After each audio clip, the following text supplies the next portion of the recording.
All right, welcome everyone to another edition of Deconversion Stories, and today we are joined, and actually, I didn't have anyone scheduled for today, but Bryan here sent me an email saying he was willing to come on and share his story, and from what I got out of his email, it's a very interesting story, so, and he was obliged, he's like, no, I can do Tuesday is great, that's no problem, so thank you, Bryan, and welcome to the show. Thank you, thanks for having me. Oh, my pleasure, or our pleasure, I should say. What we do pleasure. here are two pleasures. Mikey, nice to meet you. Hi. Likewise. Yeah, so what we do here is we chat with people about how they found their way free of whatever belief systems they were once a part of. And you're telling me that your wife is still kind of evangelical? Yes. Oh, boy. All right. How's that working for you? Like, how do you guys hash that out? Yeah, it's working okay. I mean, she's accepted, because we've been together for 24 years, married. Wow, bravo. 20. Yeah, so we initially, there was no religion. I didn't know what her religion was. She didn't know what mine was. Right. We just kind of assumed, Christian. Her stepmother was, right. It still is like a Pentecostal type. Okay. So probably just within the last, so most of our relationship, we'll go this one. Most of our relationship up till about 2010, neither one of us messed with religion. Okay. So I went through an experience and I got back into Christianity. Most of my life has been like this. I mean, we'd have to go back to the beginning when I was 18 years old to figure it out. But anyway, so it kind of opened the door that, okay, so she's, was a born again Christian as well. So, okay, so we've been together quite a while and now we're just kind of discovering this about each other. Wow. But interesting. Yeah. So even with that, so we kind of had different doctrines. It was kind of odd. I mean, it was like even when we were both, I don't know. Do you know who Dr. Charles Stanley is? He was the name rings a bell. Yeah. But I used to watch him. I was more of a kind of a Baptist, low key type Christian, and she was kind of raised with her stepmother a little bit and more Pentecostal. She was watching Kenneth Copeland, things like that. Yeah. I mean, it's just, man, even then it was like, so we didn't really butt heads. We just had different ideologies with Christianity. So, and then usually when I delved back into following Christianity, it would last usually from 3 to 4 months, 5 months at tops. So it fell out. I went back to normal. It was probably right when I started to research, does he exist? Back in 2018. I don't know if that prompted her to kind of re-engage in Christianity, because we both just kind of went back out into secular, life and everything. And then, so she's pretty much been, reading the Bible every day, and, she'll have a Bible on her nightstand, and I've got Richard Dawkins, on mine. So, but it's working. It's working. That's good. What do you think is something that would you would say is an influence that would like draw you back into religion? Is it like, would it be like a single trigger? Like sometimes for people it's like a death in a family, or or it's a breakup or something like that, and they're looking for friends to hang out with or something like that. What was it that kind of kept bringing you back to the church? Sometimes it was an experience. I went through it was like 2010. It was kind of like a panic attack. I took a mail order pill, a blue pill. Someone told me to take. They said, "Yeah, you take this, man, you'll be skipping around your bedroom, slapping your ass." So anyway, sounds promising. Yeah. So I need that direct website, HTML, right now. yeah. So so I ended up I didn't know it at the time, but I ended up having a panic attack after I took it because it was, it was daytime and everything, and Yeah. so I was going, next thing you know, my wife calls an ambulance. Oh boy. And I'm in the hospital, and I still didn't know what happened. Anyway, that experience is I had developed some sort of anxiety, Mm-hmm. and it was almost like a hypochondria.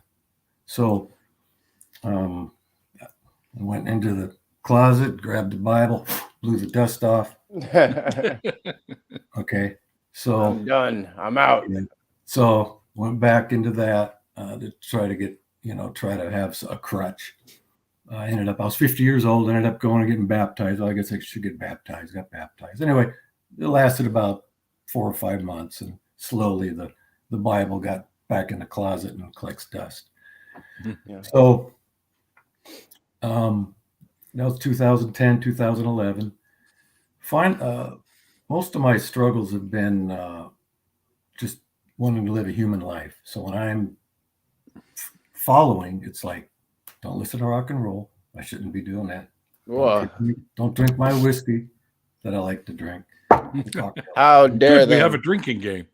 Yeah, so it's like, and it was just a big mind game. I mean, I had this self-imposed guilt, and it was just a fight, and it was just very, very stressful. I mean, the months that I would follow, I'm like, okay, I can't think that thought, or I can't do this, I can't do that. Right. And it was just stress.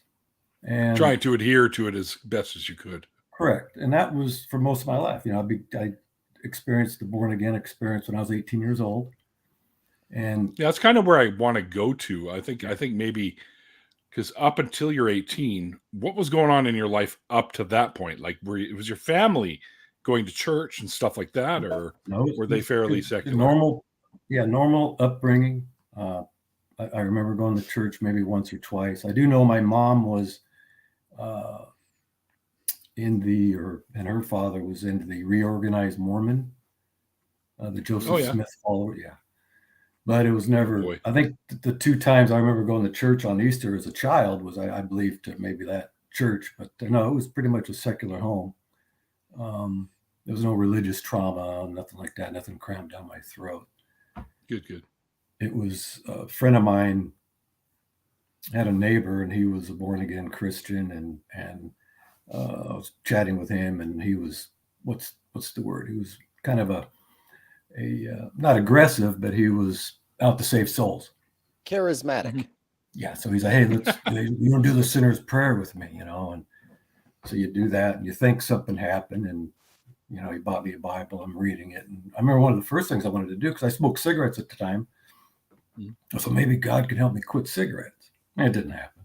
I'd pray that the craving would go away. It wouldn't, but I did it on my own about 8 years later, for you. Cold turkey. So, but so I guess since then it's just been a roller coaster. But each time I was active or considered active and tried following, it was just stressful. I mean, like I said, every time I had a bad thought, or I wanted to put on my Pink Floyd CD. Oh, I can't do that. I better put on classic.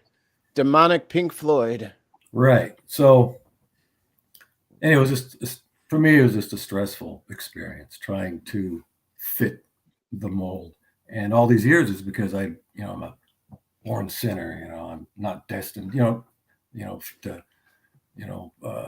for a good life and everything. But one of the things that screwed me up, to backtrack, shortly after I went through the born again experience, I had a friend of the family, and he went through it, and he was like a Pentecostal. And I remember telling him shortly after, I said, hey, I'm a born again Christian.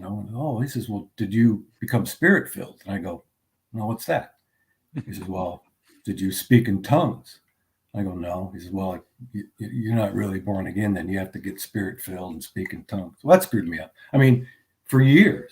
That's according to him, though, right? Right. That was according to him. And I remember going back to my friend who initially did the sinner's prayer with, and he says, oh, no, that's just kind of a doctrine. That's, it's a spiritual gift. You don't have to do that.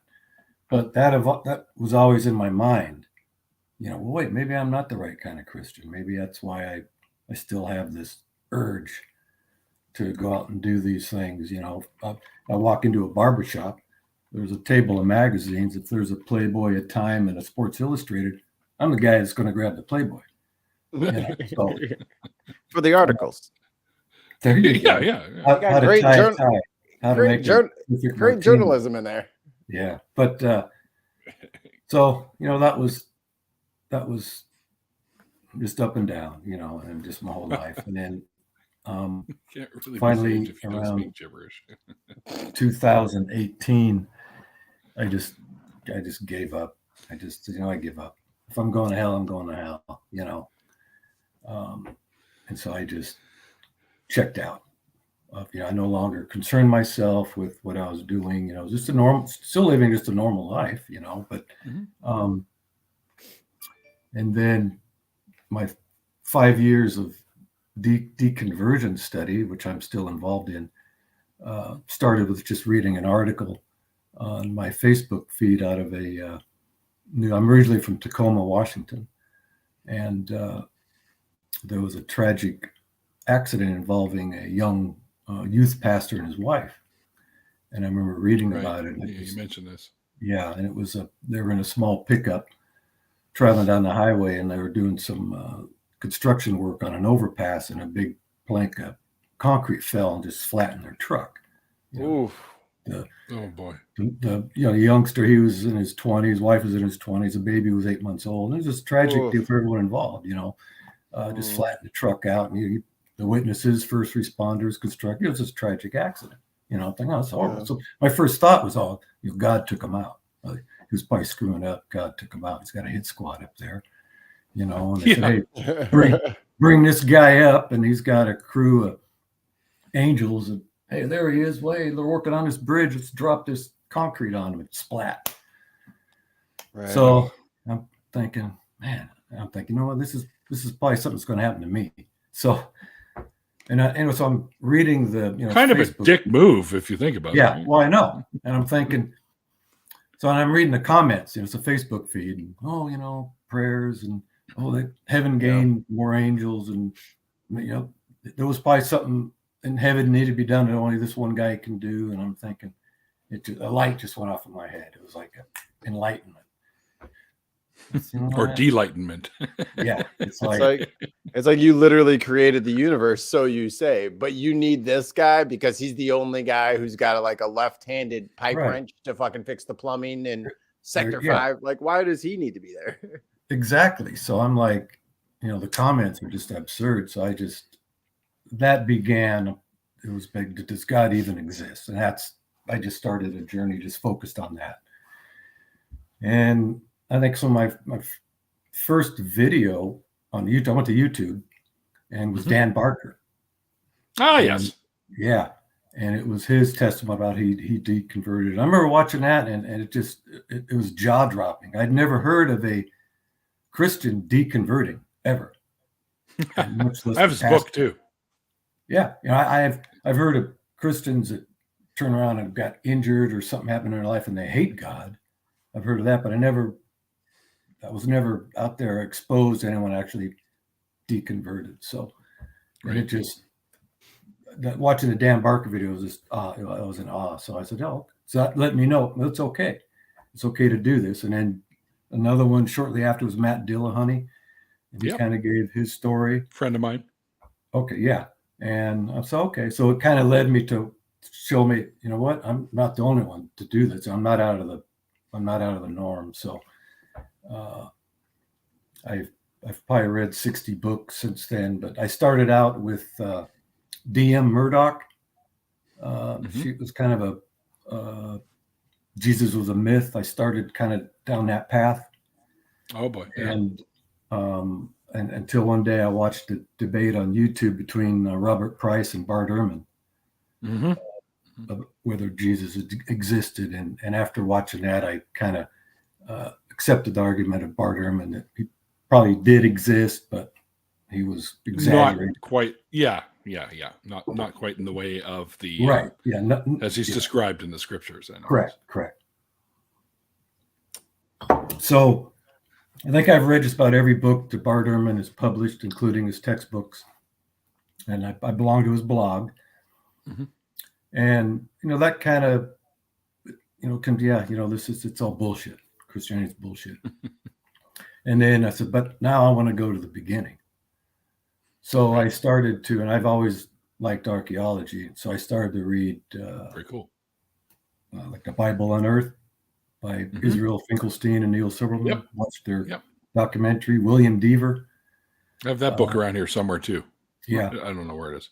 Most of William Deaver's books, several of Israel Finkelstein's books, and then I got into the ancient Hebrew, the Bible. Who wrote the Bible? You got Thomas Romer, the French a Bible scholar, wrote the book Invention of God. Really good. So I don't have that one.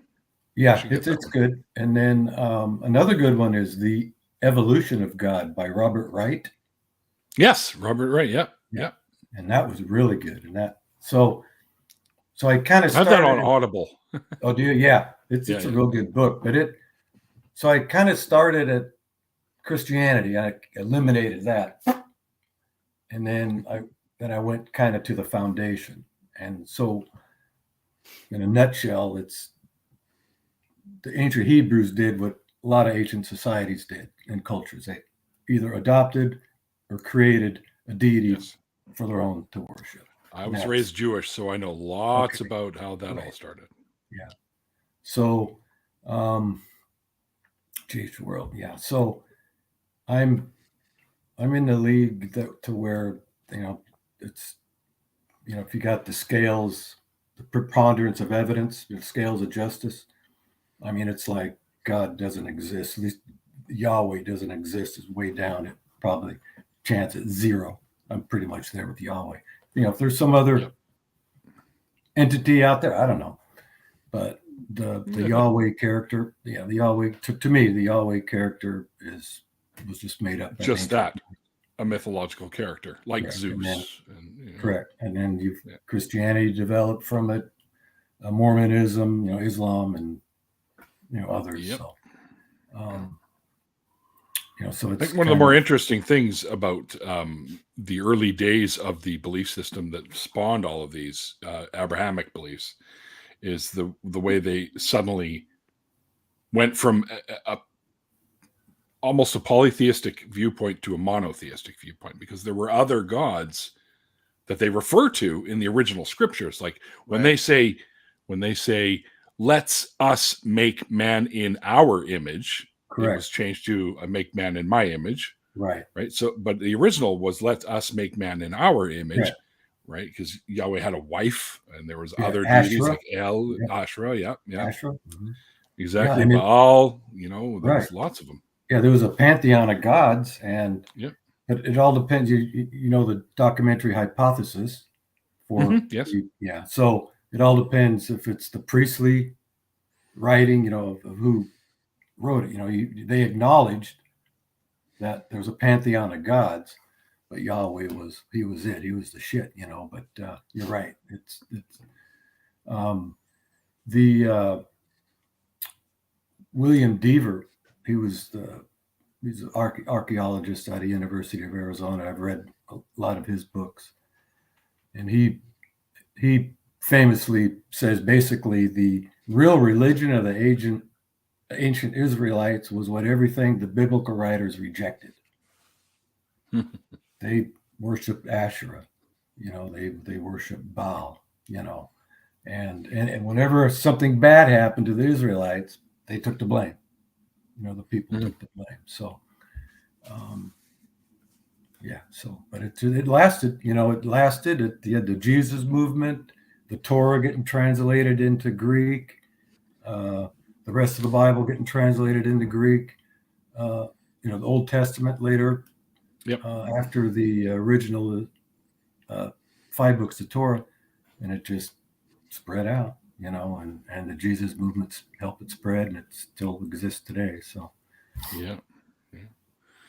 just a modern, well, not so modern now, but modern mythology, because there have been many mythologies all throughout human history And Right. they deified everything back in the day. I mean, if you just look at some of the Japanese belief systems, even my cup of water has a spirit in it, like right. so. Well, I think the irritating thing for me is I just feel fooled. I was fooled. I was foolish. Well, And, I don't know if I would say fooled. Nobody intended to lie to you. Nobody intended to pull the wool over your eyes. This is something that a lot of people firmly believe, and they want to share that belief. So sometimes you get hooked into it, you get convinced, and you're in. Sometimes you don't. So I have a brother. He's 4 years older than I am. He's a geologist. He's retired. He got a master's in geology. He's a lifelong atheist. You'd never know it. Yeah, you'd never know it by because me, atheists were okay. I never had this aversion to atheists because my brother, I've known him all my life, and he's lifelong. So you're used to it. Yeah, he said when he was 17 or 18, I started to read Genesis. I was like, I didn't believe it for 1 minute. And he says, as a matter of fact, that's what got me to go into geology. He wanted to learn. Oh, cool. Yeah. And and then my oldest brother, who passed away of a brain tumor about 3 years ago, born again Christian, and so it's weird how a family, you got the lifelong atheist, the scientist, and born again Christian, me born again Christian eventually, and then like I'm glad my brother's gone, my former Christian, my passed away brother, because I would have had to come out and say, hey, and he would have, it would have been an interesting conversation.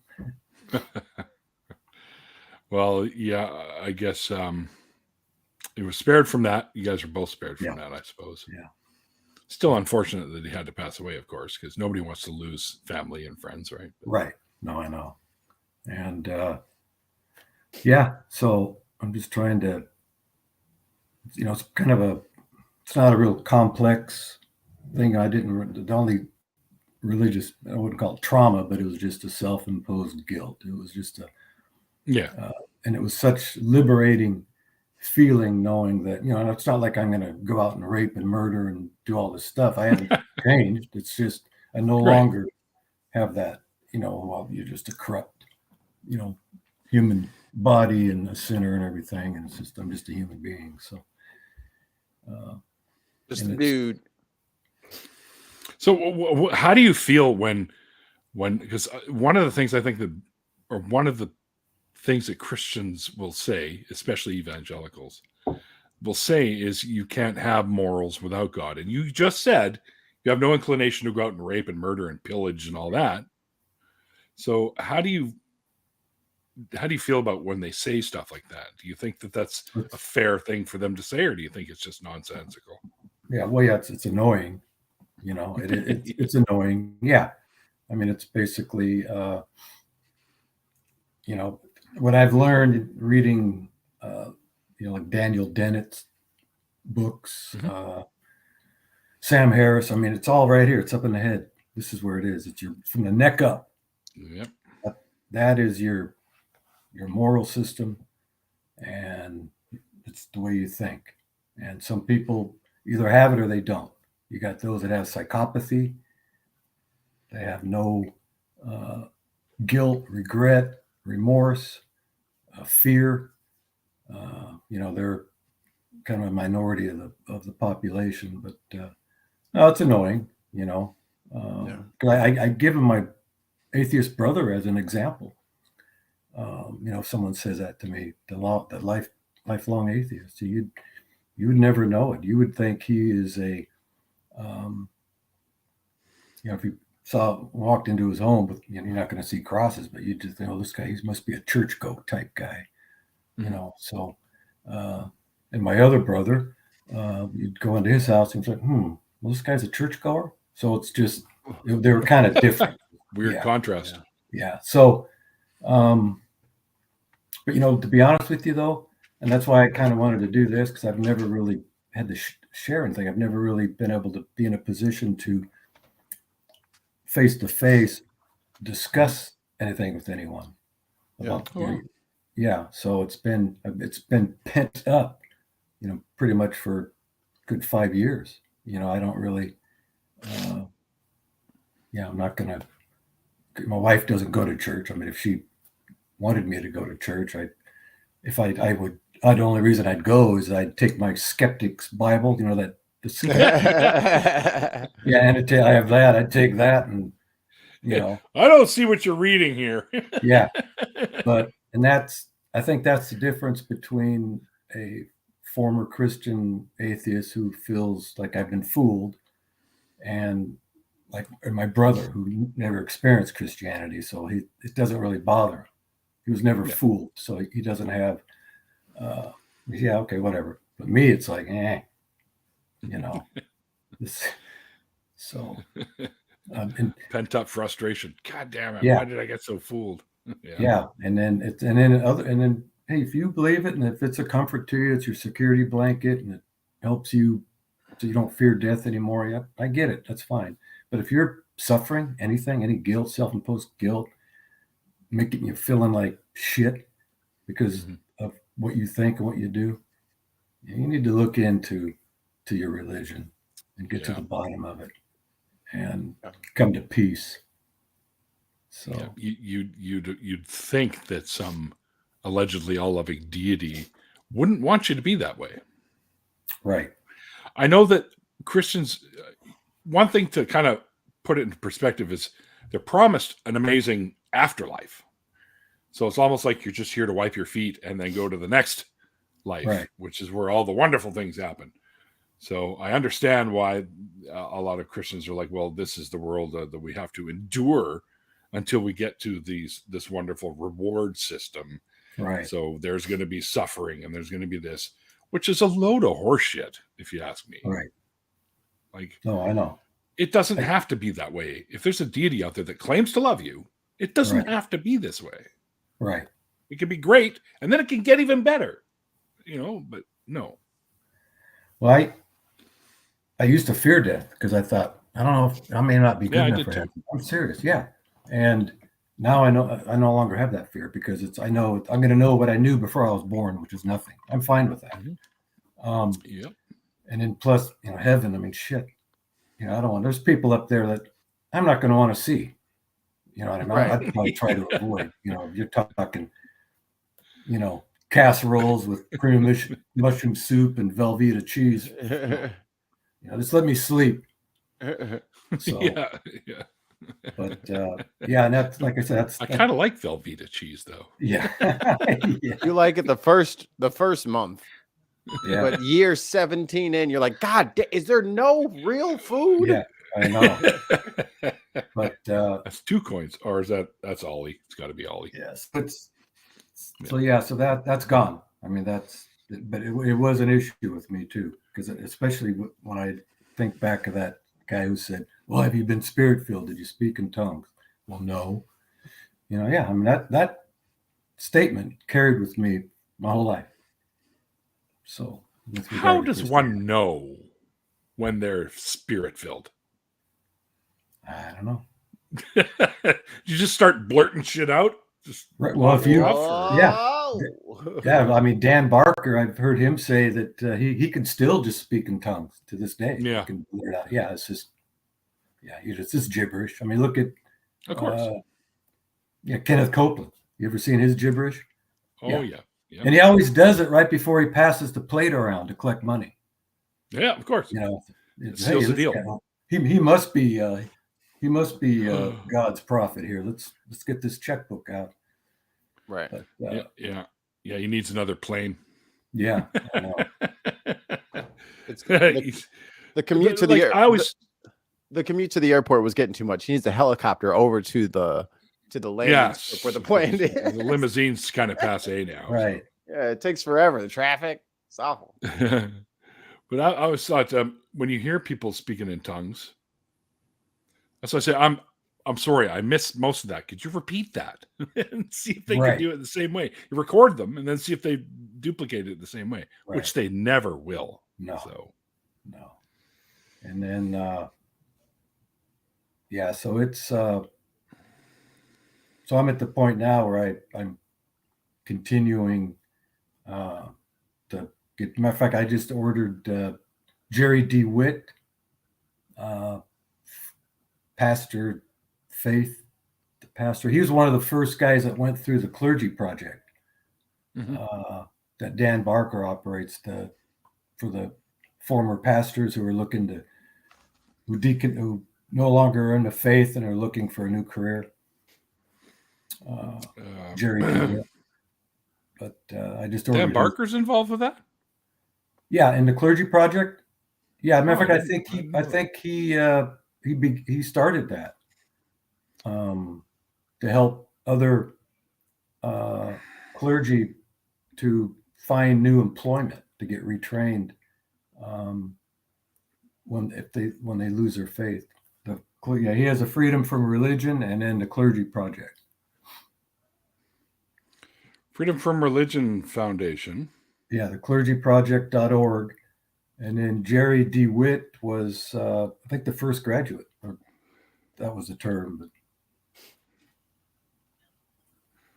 But it's not Dan Barker that started that. Oh, was it? Okay. No. My mistake.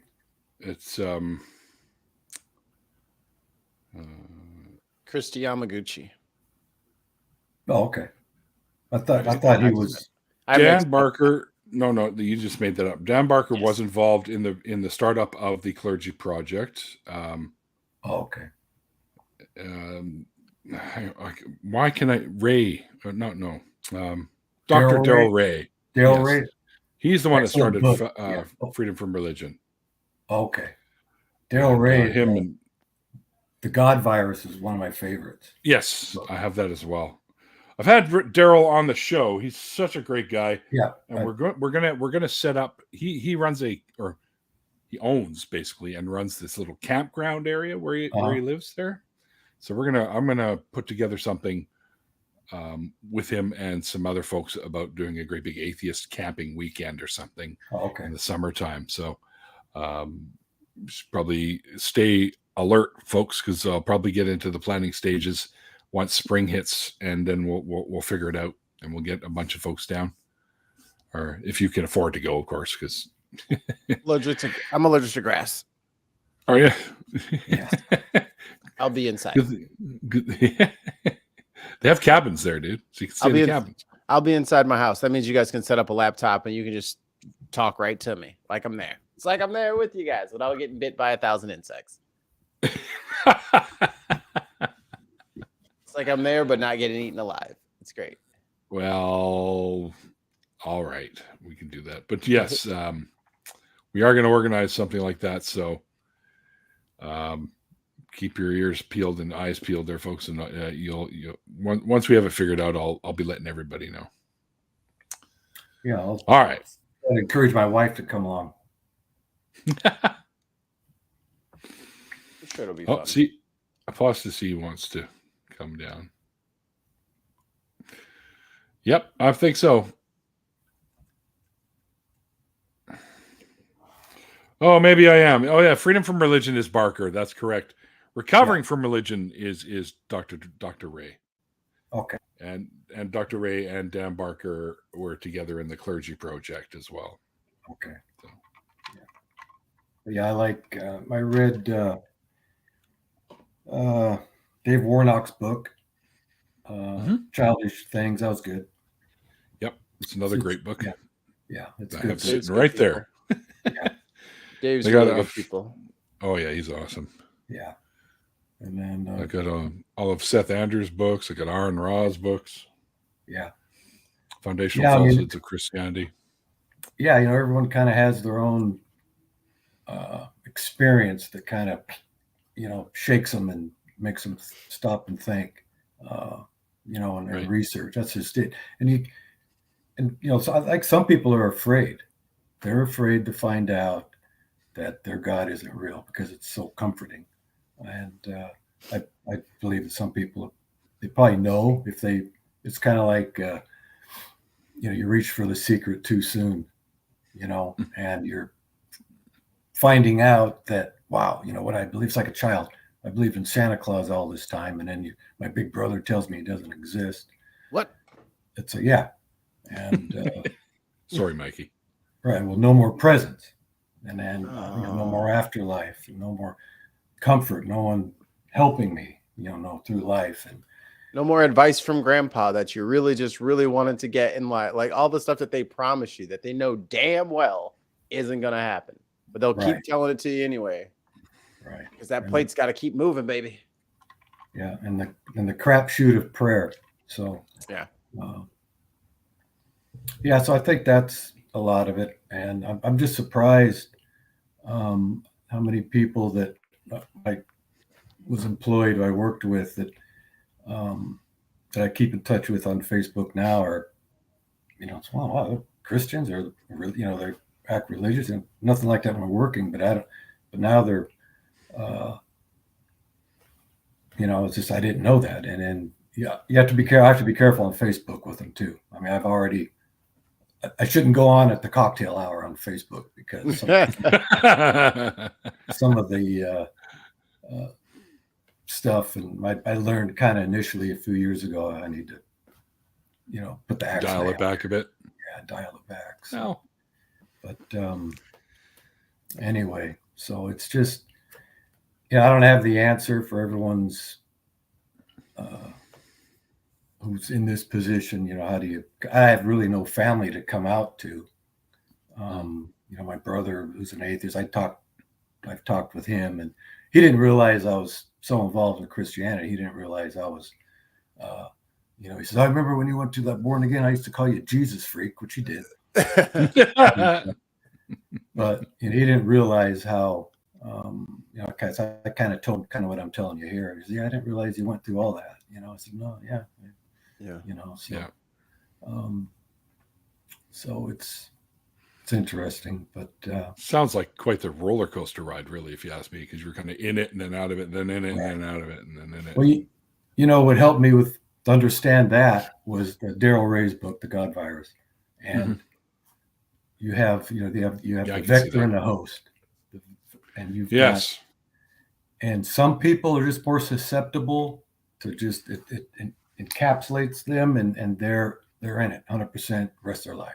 I think you have people who could be monks, priests, pastors, and then you have people like me, and even some of Matt Dillahunty. He seemed like he was, he initially, he was kind of going back to his old way, and other Christians that I knew that were like me. It was kind of a roller coaster deal, and your flesh got the better of you, but it certainly did. But you do have those that just get severely infected, and there's just something that for them it worked. And I used to want to be like them. When I look back at like the guy that did the sinner's prayer with me, he's still alive. He's in his 70s. He's older than me. I have kept in touch with him occasionally through the years, and he's lived his whole life just devoted to God, and and all this stuff, and just I mean, some people just mentally and are able to do it, but anyway, the God Virus kind of helped me kind of note some of that. It's a good one. Everyone's different, so it's a good one. But I think if there was I almost wish that maybe you could stay conscious after you die, just to realize, holy shit, it's all fake. Oh, I know. And here we go, fade to black. Yeah. And you're done. Yeah, I know. And you can point to your friends and buddies and family. Hey, we're all en route to the same eternal sleep. Nice knowing you. Yeah. But it's just, it's just been like I say, the last 5 years, it's been great. It's just, I no longer have that guilt and fear. That's good. And then, but I have a yearning to learn. I'm still, matter of fact, I'm learning about how the Christians used all the prophecy to predict, Jesus. And there's a rabbi out there named Tovia Singer. Yes, I know. Yeah. And he's got some books, and he tries to convert Christians to Judaism. To Judaism, yes. Yeah, Judaism. Yeah, and he's just a staunch, hook, line, and sinker, fundamentalist a Jewish guy, nice guy, real knowledgeable. So I ended up ordering 2 of his books, and he can shut down all these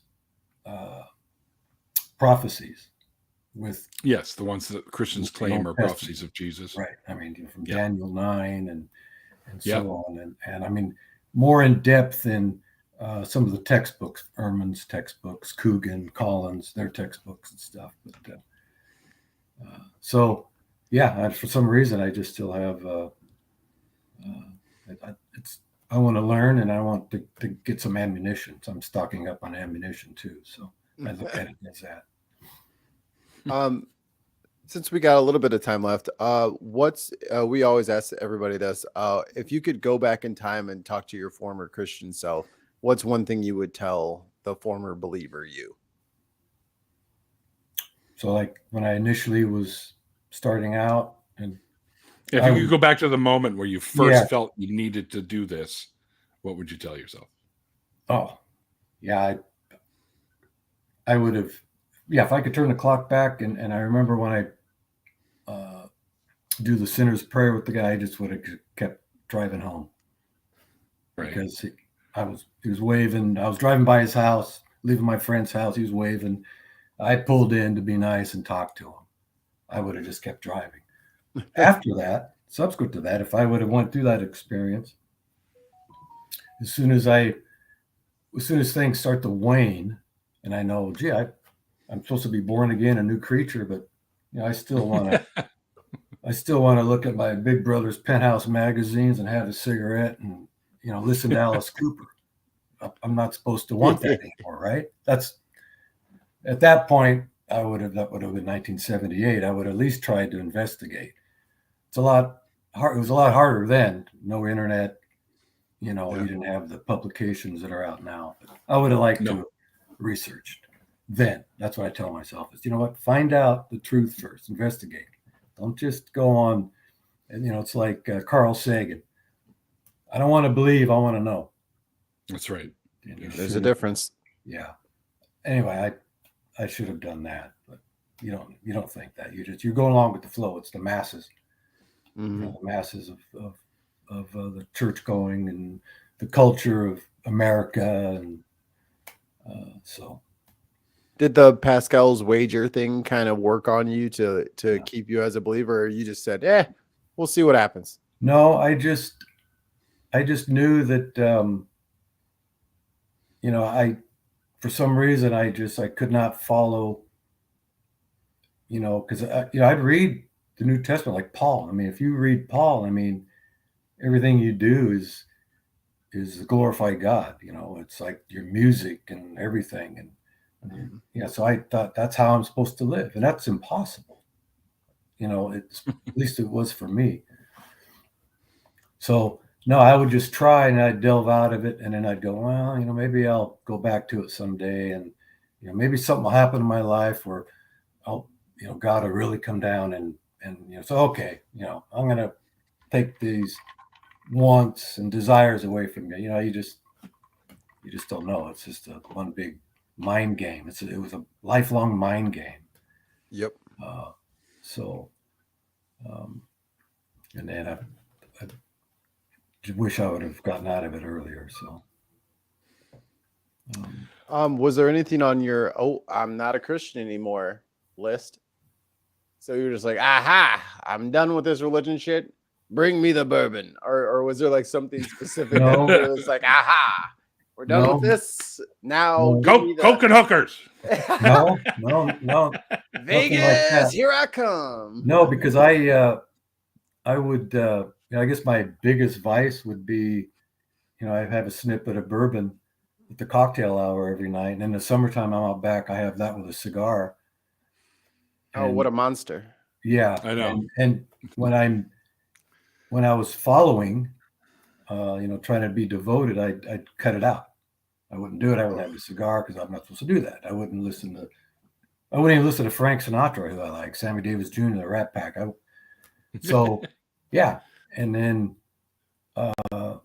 so no, but now I do the cigar. I listen to the music I want to listen to. I'll have the snippet of bourbon without any self-imposed guilt. It's like, so no. So I didn't go, let me go try this and try now. So like I said, I haven't changed. I'm living life without the guilt of being a sinner. I'm not, it's my human nature. This is how I am. I'm just a human. Yep. And I wasn't born corrupt. Nope. So that's that. Nope. That's that whole angle of it all is just utterly ridiculous to me. Right. It's like, what the hell? When we go back, using religion as a crutch, like I told you, I was smoking cigarettes at the time. I was 18 years old. And I thought, hey, I need to quit. Christians don't smoke, so I pray. Nothing. It's a habit, man. I mean, it's a. Yeah. You don't have to tell me. Yeah. So it was probably about 8 years later when I was just kind of on my own, living a secular life. I said, man, I need to quit. My wife's pregnant, going to have a baby. My first wife. It's a different story. I got a first wife. And I don't want to smoke in the house. So anyway, I quit. I did it on my own, cold turkey. No prayer, no, involved. And it's like, I can do it. I did it on my own. It was one of the hardest things I ever did. But yeah. And then when you use, or when I try to use God as a crutch to do something, it actually kind of took the power away from me to try. That's why I felt. It's kind of like, you're not in control. It's almost like when you get on an airplane, it's kind of like, I hope these guys know what they're doing up there in the cockpit. It's like, it's out of your hands at that point. Right. You're not in control. So, anyway, that, I look back and things in my life fell into place. Just due to decisions and luck. The decisions I made, some good, some bad, and then in luck. That's what life is. Yeah. So oftentimes I get emails from people thanking, for what we do here. And I kind of want to know what advice you would give to somebody that might be watching this, that's not really commenting. They're just kind of watching because they might be on the fence. Like, what kind of advice would you give to somebody like that? Just research, conduct an investigation, be an investigator, learn. I started at kind of the end, with Bart Ehrman, Christianity. I would say Robert Wright's Evolution of God would be a very good book. And it just, when you get done reading that, you'll come away knowing that, well, gee, every culture and society throughout mankind either adopted or created a deity to worship. Yep. William Deavers has Archaeology Buried the Bible. Right. Very. I don't have that, but I've heard of it. Yeah, very easy read. It kind of gives you an idea of the ancients and the religion and the development of Israel. Bart Ehrman's books, of course. Some of them are very good. Yeah. And then YouTube. YouTube's pretty much free. Yep. Your shows, Bart Ehrman's, Seth Andrews, other people that have gone through it. That's what you need to. That's what I tell them. Go to these people that were Christians. They were in your shoes, and now they're out of it.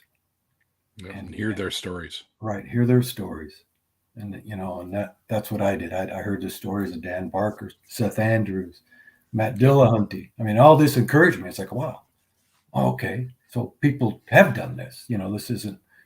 I'm not going to be struck down by lightning here right now because no. Well, so, I mean, I would always wear rubber-soled shoes while holding an investigation about Jesus Christ, everyone's Lord and Savior.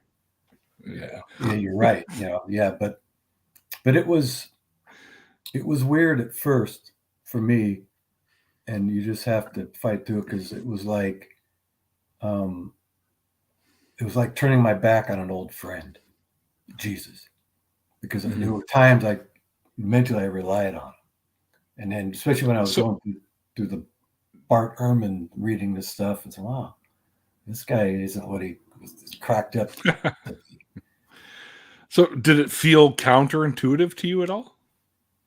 No, I knew I needed to keep going in that direction, but in a way it was like, okay, I know you don't quite exist, but there was still that feeling of, wow, here's someone I've known my whole life, or I thought I'd known, and now I'm saying, you're not my friend, or you don't exist, or you're not what I thought we were. It's over. Yeah, there was, for a little bit initially, it was kind of like turning your back on an old friend, and then as time went on, you got over it. So yeah, but yeah, and that's going to be natural. It just all depends how infected you were. I always like to use that term. For me, it was a roller coaster. And it would, I think, it would be a lot harder for someone who's devoted, I think, 30, 40 years of just continuous worship and Bible study and going to church, and then suddenly waking up and deciding it's even though it does happen, but I think it was probably easier for me because mine was just the guilt of, hey, I like to live this way. I want to just, I know, I guess it's a sin. I'm corrupt, but man, I can't help it. So. Right. Well, I think we're pretty close to the hour here. So okay, yeah, I hope someone can get something positive out of this. I know there was nothing very dramatic, pretty much in my experience, but every story has elements that will help somebody. I've learned. Yeah. But look, just look at it. If you don't want to buy books, YouTube. Just if anyone's out there and then they really want to find out and they've got questions, the truth is out there. At least what I feel is the truth. And be an investigator. Put it together and get yourself the scales of justice and weigh it down. So here's the evidence for, and here's the evidence against.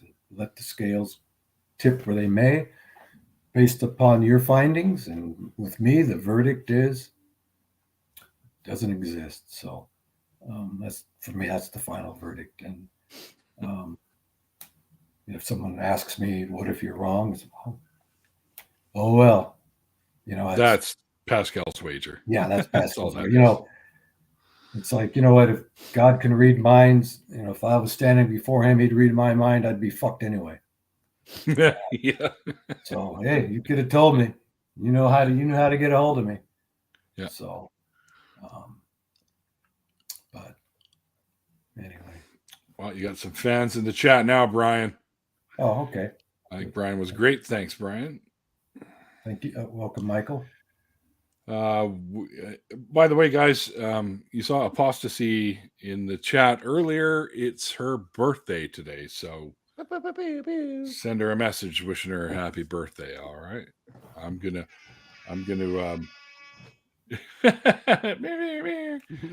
do a little video and then send it to her.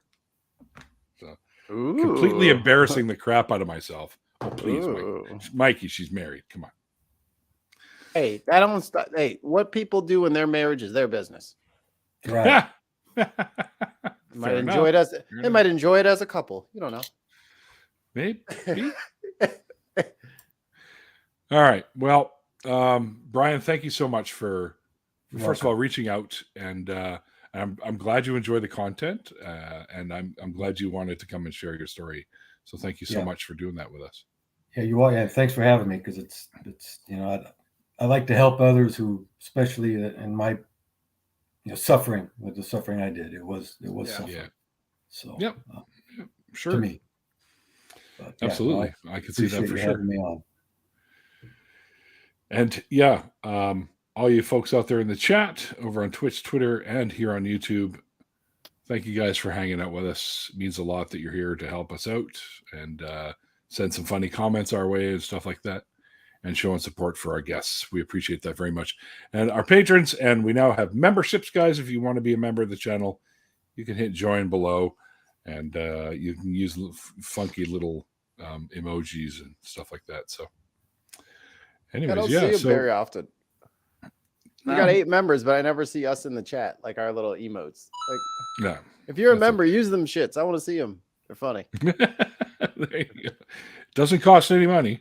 Well, I Not guess for it them. does. Not anymore. No. Right. It's the one-time thing. Yeah. All right. We are going to get into an after party, folks. There's a link to it if you just want to watch. It is in the description box below. Oh, there it is. If you're intrigued by Brian's story at all, you can send him a friend request over on Buffalo Trace. Kraken? That's Buffalo Trace, ain't it? Buffalo. Yeah. You said after Yeah. parties. So. Yeah, my man. You know, my liver has nothing else to do. All I drink is this and coffee or water. Yeah, that's all I can drink is water. I can't drink anymore. Yeah, luckily I this cocktail hour and I stopped. So if I start having it for breakfast, then I'd have to quit. Yeah, if it becomes an all-day thing, it could Right. be very problematic. Yeah. I feel like you You guys, guys are wanna be judging me involved? for how I make my videos and my content. Like, I That's need okay, to buddy. be drunk Okay, and screaming at people for it to Yeah. work. I'm a method actor. Let's That's get for drunk work. and talk religion. What's the worst that could happen? Depends on where you are, I suppose. Yeah. If you guys want to be involved in the after party, just send Mike or me a request and we can get you a link. Yeah.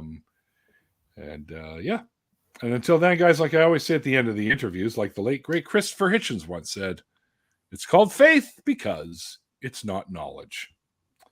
Very good. And cheers. see you guys next time. to Cheers. Christopher Bye. Hitchens.